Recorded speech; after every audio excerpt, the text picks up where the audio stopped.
I've got some terrible news to share with all of you. And this, if you feel it's terrible, well, you might want to leave a like on this video because it's truly sad.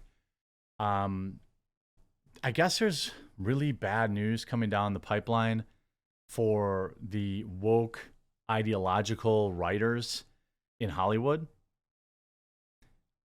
I'm sure you're probably sad to hear this, but writers like on shows like She-Hulk and all these since the strike was concluded, it turns out that they may have gotten a little more than they bargained for.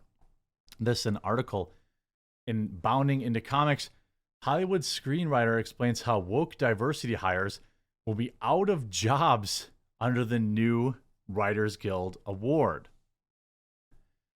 Screenwriter Script Doctor recently asserted that woke diversity hires will be out of jobs under the newly minted deal that the Writers Guild of America signed with studios. Maybe take just a moment to leave a like on the video to feel sorry for them. During an appearance on Midnight's Edge in the morning, Script Doctor shared his thoughts. Quote, well, he was asked by the show's host, Andre, quote, will there be less jobs for writers now when you have a guaranteed writer's room? He wrote, well, this is one of the things I didn't like in regards to the guaranteed writer's room, because you have compelled hiring.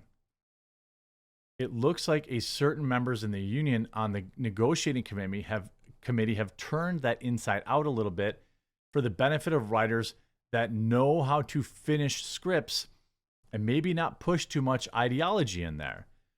Don't get me wrong, there's definitely some veteran writers out there that are drinking the Kool-Aid, but the vast majority of them, the ones that do preach, are younger. I've been learning through my colleagues that there are a lot of them have actually spent more time striking and spending time on social media than actually expanding their portfolio of scripts to pitch once the strike is over. I mean, I think that's not surprising to me at all.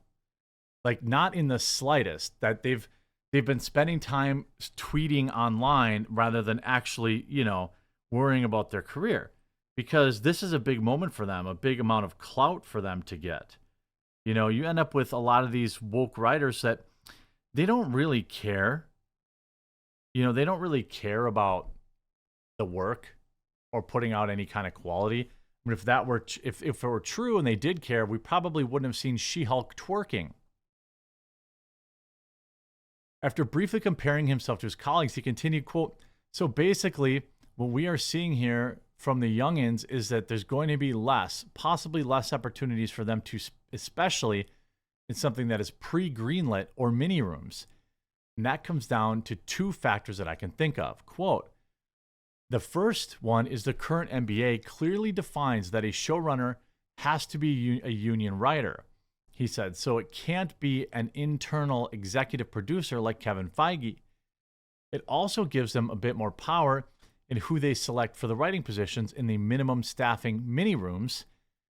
And it also says that whoever they select has to be approved by the company, or showrunner has to argue for them to be involved.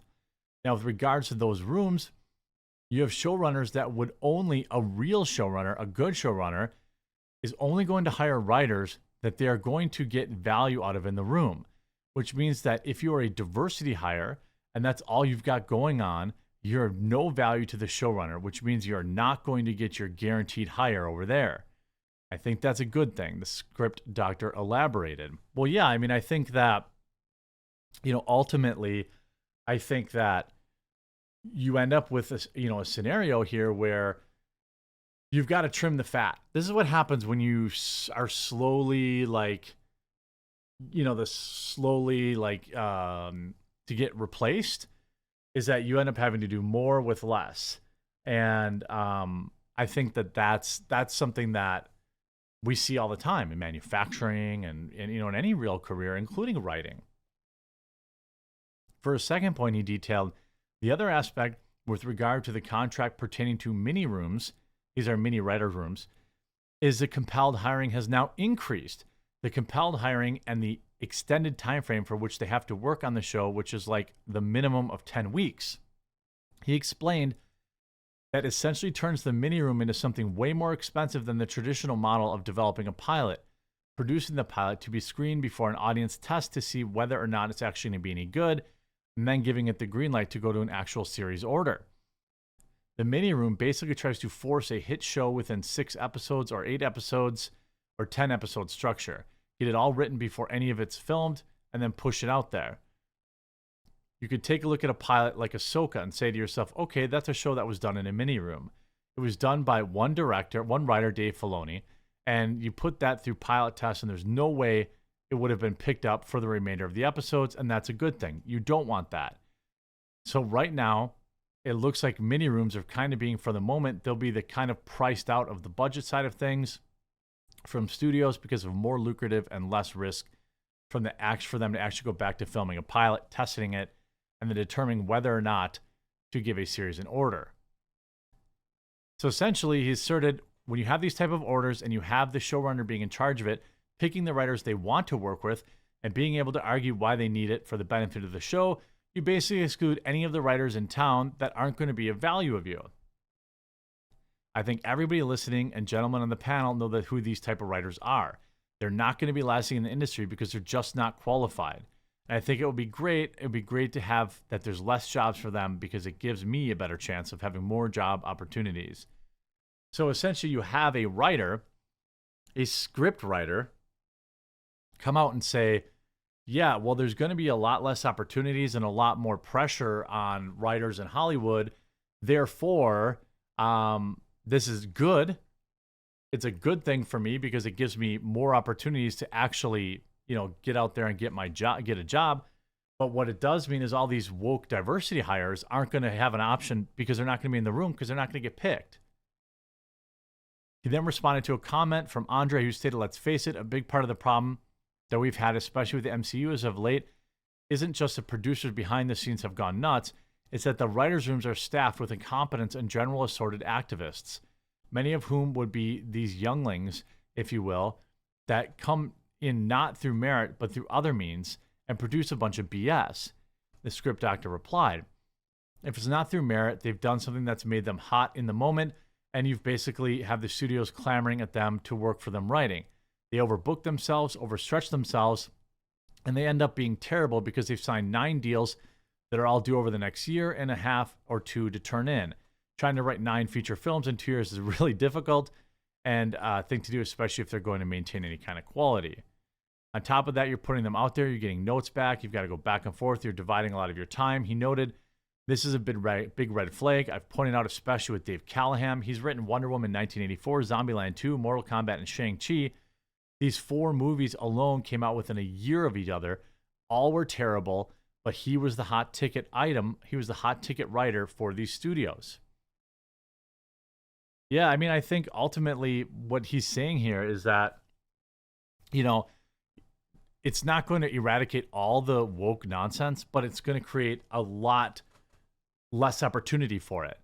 He went on to recognize that the New Deal will not eradicate all the woke scriptwriters from Hollywood, at least not immediately. A number of members on the current WGA board that were expecting this to lead to hiring of those types of hires are disappointed to learn about this. However, they are probably also prominent enough in the industry to get a show here and there.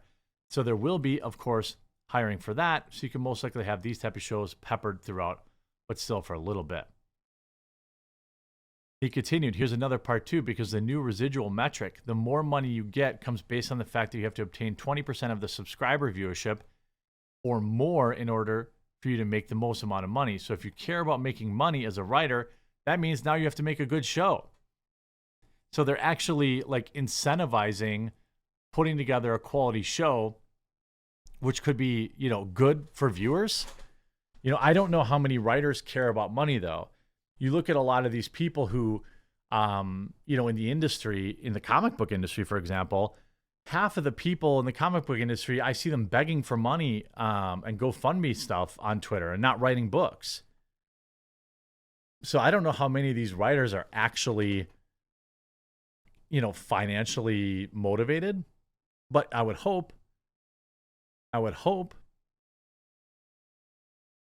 He said Deadline's Nelly Andreeva also reported that a number of her anonymous sources informed her that there would be less work for writers. She wrote, accelerated contraction, more competition, reeled-in budgets, fewer overall deals, and possibly more cancellations are some of the things industry sources are preparing for. One source informed her, quote, no one is buying. This is the worst marketplace that I've ever experienced. An anonymous writer also informed her across the board, what I've heard from buyers is that they will be buying less and making less. Another anonymous studio exec stated, the strike just sped up the inevitable pullback. I suspect everyone will be doing less. Essentially, all these like free roll, woke garbage shows, they're not going to get made anymore. There's no money. The industry's been losing money, and they're finally just going to say, all right, well, that's it. We have to focus on stuff people are actually going to watch. Imagine that, listening to their customers.